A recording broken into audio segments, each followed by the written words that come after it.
What is the one thing in life that you cannot live without? I'll go first. Hey, come here. Come here.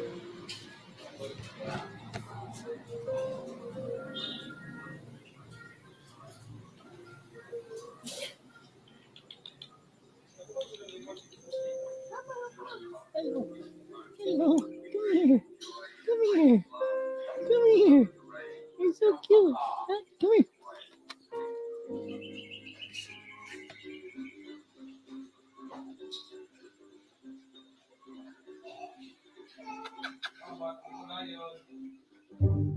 The day I met you, I had the strangest feeling in the world that we would become best.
Now, you would think this would be like any other trip back home to Canada.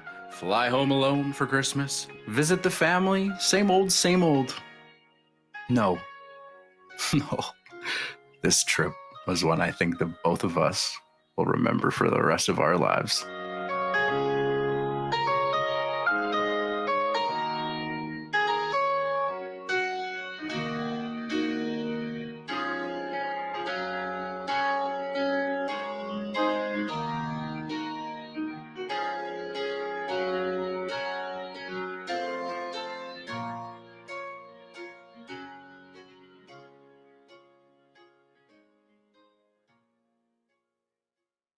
Happy birthday to you. Happy birthday to you. Happy birthday, dear Butter. Happy birthday to you. Look at that. Wow. All of our burgers are made with grass-fed beef now. Outstanding. It's always been good, but now it's top notch. Look at you, birthday girl. Huh? Look at you. Okay, I'll take the hat off now. Today's the day. Today's Butter's second birthday. Pretty crazy. It's honestly still very surreal to me that we're both even here and she's here with us, because it's been a wild ride, to say the least. it's such a beautiful thing, and I hope you guys will stick around for the whole story because this past year and 2 years has been unbelievable. So yes, today is June 21st, Butter's birthday. I didn't really know when she was born when I took her to the vet. They were kind of unsure also. She quite literally showed up one day. Kyle and I were on one of our trips and Boding was at home, and he did mention to us that there was a dog that showed up, and they had no idea where this dog came from, and obviously we didn't either. First thing I did when I got home was just try to find her, and there she was sitting underneath the couch that we had outside, covered, and I mean covered, and crawling in mites and bugs and all sorts of gross stuff, grease and grime. So I did what any decent human would do. And, you know, my goal was to just nurture her and take care of her and get her back to, you know, good health. When I moved in with Kyle and Boding, and, you know, it was such a fun environment and so new to me also moving to Mindanao. And we were just in this compound, all of us together all the time, every day. Yeah, I know. Shut up, dude. Yeah. Shh. Yeah, you tell him. We were just all together hanging out every day, and Butter was a part of every moment of that. And then COVID started. COVID happened and everything kind of just shut down and stopped, and it was really strange, you know? It was a very crazy experience for all of us. Us moving into our new house and that pandemic kind of all happened at I got a good feeling. Feel it in my bones, gotta shake it out. I'm going the same time. Big shorts? How come you have big shorts? How come he has a big shorts? He has what? Big shorts. Big shorts? Kyle, why do you have big shorts? I don't know, why not?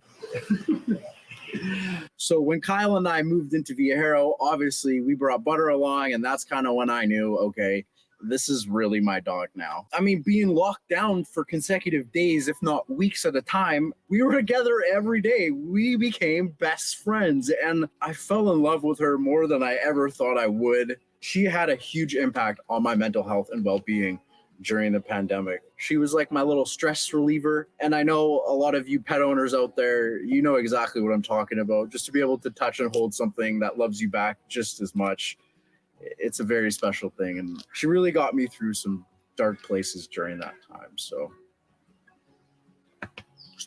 don't get me wrong, as bad as COVID was, Kyle and I made the most out of it. We were making content in that house every single day. Half of it, I couldn't even explain to you what it was. It was just pure chaos and excitement and, you know, happiness because we moved into this new house and it was new to us. So we took advantage of it. Oh my God! We had a lot of fun. And then Butter got sick. You just know, as a pet owner, you know, it's like a child. I think you kind of just know if your child or pet child isn't doing well. She was super low energy. She wasn't eating any food. And that's when I decided to kind of be proactive about the situation and take her back to the vet, which I did multiple times. I honestly don't even know how many times I brought her to the vet, but they did the best that they could. And I do appreciate their help because there was just an endless amount of hours that they put in trying to figure out what was wrong with her. Blood tests, urine samples. They did end up finding a couple things wrong with her kidneys, medication after medication, and just nutrients and vitamins and all the good stuff just to try to get her stronger and, you know, make sure she's not going to go anywhere. It just became this huge responsibility. I had to give her like 3 different medications at 3 different times of the day. It was a massive learning curve for me, and it's forged me into the person I am today because it taught me a lot about, you know, having to take care of someone and something else and make sure that they're okay before I am. And she definitely was my priority. During the process of trying to get her health back up to snuff, that's when Kyle left, which was also a very weird experience because I went from being with Kyle every single day to being alone in that creepy house by myself with Butter. And it was pretty strange, but I just fell in love with her even more because it was just us two. Myself and Butter, man, we stayed in the city of golden friendship. Cagayan de Oro, I love you and I miss you, my Cagayanans. Words can't describe how freaking much you all mean to me and that city. I will be back soon. We'll be back soon. So Cagayan just became more of a home to me also. And Boding and I, oh my goodness, myself and Boding were hanging out every freaking day. like every day. All the adventures and all the crazy things that we got up to, it was a blessing. It was just an absolute blessing. Boding and I became best friends throughout that time stretch. So after that, a few months went by, some really amazing adventures and travels, and then it kind of just started getting more difficult to do things in the Philippines, not being able to travel, all the restrictions and ECQ, MCQs, lockdowns. I have to always stay on the move and keep creating. And I just thought, you know what, maybe I'll just come back to Canada for a few months. And that's what we did. It's still so surreal that we're here and she's like alive and healthy, and you know, we did it because it was such a traumatizing experience. She had 3 different flights from Cagayan de Oro to Manila, Manila to Vancouver, and then Vancouver to Powell River where I got the car, and then we drove over here. It was a lot, and it was such a horrible feeling having to put her in cargo or check whatever, wherever they put pets underneath the planes, because I don't know what it looks like. I tried Googling it. I was so scared. I was like, I don't even know where she goes underneath the plane. We freaking did it, man. We did it. And I am so proud of you. I'm so proud of you. I have this one. I don't know what this is. I think it's a... Here, have it. I am just every day thankful that she made her way into my life, because the one thing that I told myself, I said, I am not getting a dog unless it shows up on my doorstep. And quite literally, she did exactly that. And the amount of places you get to go now, man, we've been everywhere. Not everywhere, but we've been quite a few places. I've got to take her places that even I haven't been before. We made that trip out to Alberta. It was beautiful. It was covered in snow. She was running around, just living life. That was hilarious because that was obviously her first time experiencing the snow. And then those little booties that I bought for her. Oh my God, it was so funny.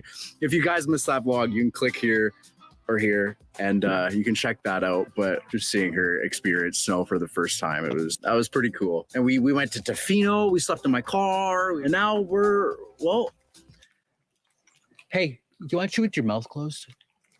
I'm just so excited for the next chapter, and this is kind of the start of it. So I hope you guys stick along and join myself and Butter. And if you don't follow her on Instagram already, it's @ButterBeans. And if you don't follow myself, it's @BrettMaverick with an underscore at the end. Hello? Are you still home? I'm home, yeah. When are you coming? I can come now? Yeah, I texted you. Oh, I didn't get your text. Sorry, I was filming. Okay. That was my mom. They're about to have dinner and they invited me. She's just at her friend's house up the street. My mom actually came back to grab Butter so Butter can join us for dinner. I'm going to drive my bike through the neighborhood on a trail to our host's house where we're having dinner. You're going to do it very quickly so you don't get in trouble.